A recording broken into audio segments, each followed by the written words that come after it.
Hello, good day, and welcome. My name is Mr. JB, and today we're going through a tutorial in Photopea to show you how to make a 3D looking text. Now to start, I'm just going to create a black color overlay on my main layer. I'm going to go to my text. I make sure that I have my size. It's up here for what I want already, and if you want to change your color, you can do so now.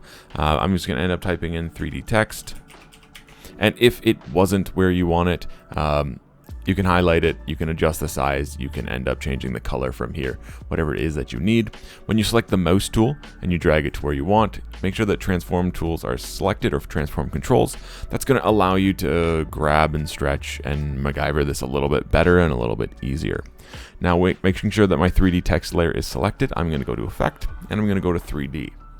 It's going to open up a menu, and my color's already selected because I've kind of already done this. But what you want to do is select your actual text color itself. And as you can tell, my 3D-like stuff on the back kind of changed. You grab your color and drag it down. That's going to end up making it look more like an actual shadow effect that matches your color. Whichever angle you want to have your 3D text on, make sure that you choose that. And then I personally like to add the darkening. I think it adds a nice shadow rather than us going to add drop shadow and add some things later.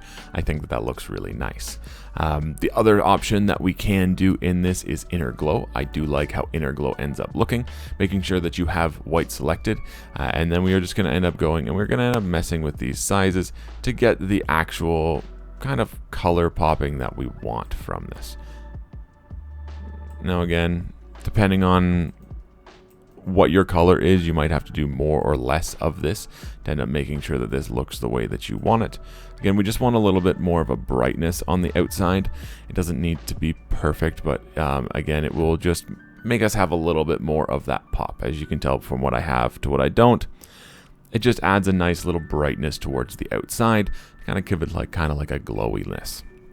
Now with that, we can add a drop shadow depending on what you're doing, but we're not going to be able to see our drop shadow for now. So I'm just going to click OK, and I'm going to rechange my background color to be white again now that we have all of this. With my 3D text selected, again, we go to Effects, go to 3D. We already have that on, and we're going to add drop shadow. Now, with that, you can kind of see the difference between what we have. Make sure the drop shadow is selected, and you can kind of change the distance. You can change the angle of where that light is actually going to be shining from. You can add how far away it is, how big the shadow is, just to make sure that you choose what actually works for you to give it the 3D effect that you ultimately desire. Now I like that, I like how that ended up, and that's all that this tutorial is. Really straightforward, just a couple of different menu options, and again, not all of them are necessary depending on what you're doing.